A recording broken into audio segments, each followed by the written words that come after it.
Hello, my friends, and welcome back. Thank you very much for being with me again today.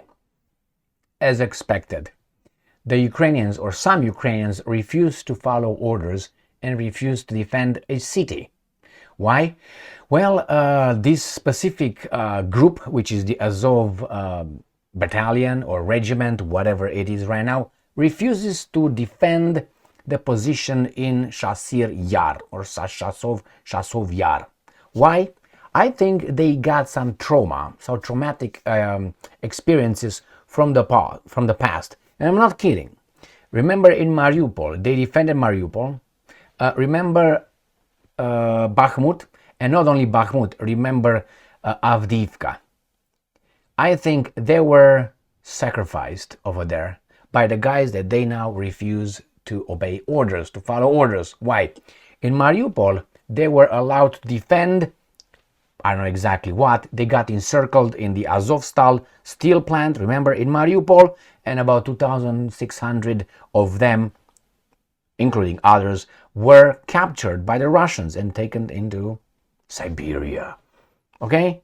And that was, again, they hope they will be somehow airlifted, or, I don't know, the blockade will be like a Stalingrad. It didn't happen. The same thing happened in, not really Bakhmut, because they had time to leave, in Avdiivka. The same thing. They were ordered to leave a few hours before the Russians completely encircled the city. I made a video on that. They were running from the city. So now when they received orders, go and fight in Chasov Yar, and I'm going to show you two maps, they said, Нет, что казалось? No, I'm not going to do it. So let me show you an article coming from Sputnik. You may say that's a lie, all right? But I'm reporting what Sputnik says. And because of the two previous treacherous behavior coming from Kiev, I think it's very believable. Or maybe that's why the Russians spread this kind of information, because it's believable.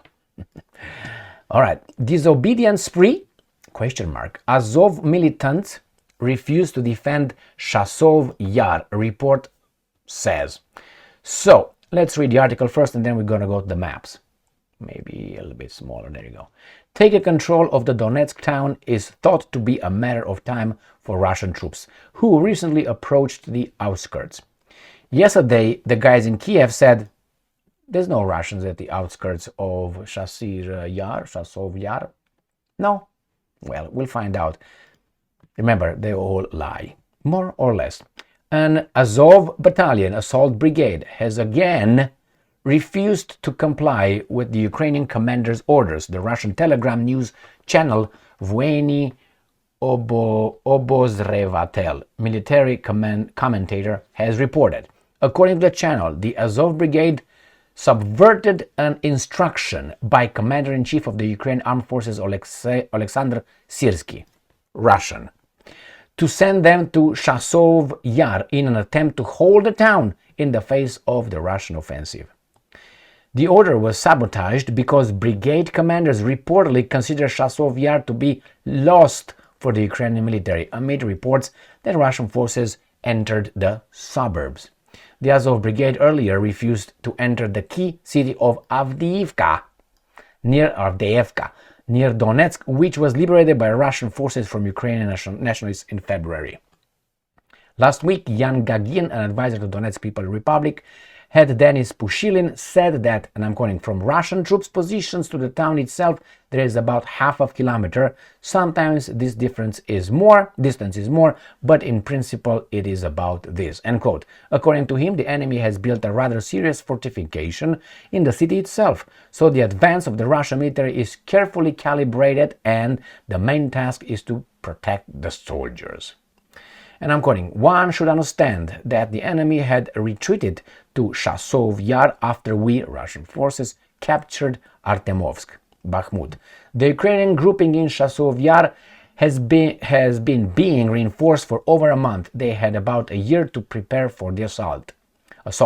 This is a considerable period of time, and they had prepared. One should understand that there are engineering, fortifications, and minefields there, Gagin pointed out. Pushilin's advisor also explained that the liberation of Chasov Yar could pave the way for a further offensive of the Russian military towards the key cities of Kramatorsk and Slavyansk. All right, let me show you the first map, which is right here. This is the map of Ukraine. This is where the hostilities occur. And here is the Donetsk People's Republic, or Donetsk Oblast. And this is right here. This is Bakhmut, Artemovsk. This is Chasov Yar, whatever it is. Now, this is a bad map. I picked it only because it shows you clearer and it's easier for me to maneuver where the front is, but it's not really updated. I have another one right here where it shows you here Bakhmut here, Chasov Yar right here, and these supposedly are the Russian troops as far as the outskirts in front of this little river or whatever it is. So this is where they are. This is where the center is. Supposedly these guys did not want to fight in the city. I said this before. What's the point? Is to stop the Russians, inflict as much damage to the Russians? Yeah, if that's the goal, you do that. But I think the Ukrainians die more as a number than the Russians in this.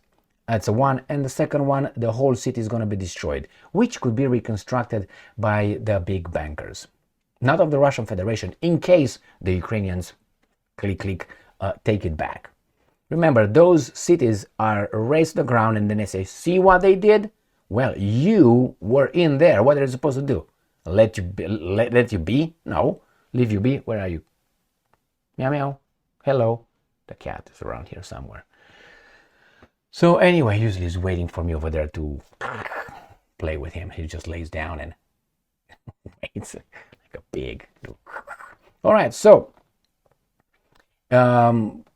whatever this is true or is not true, I think the Russians will eventually take this one, settlement as well, sooner or later. And remember, and I mention this all the time, remember why Paris was not blown up by the Germans in the Second World War and they just entered? The French did not defend Paris. They said, well, instead of having it destroyed, razed to the ground, we declare it as an open city. Why they were able to do this, but the Ukrainians are not? All right, my friends, here it is.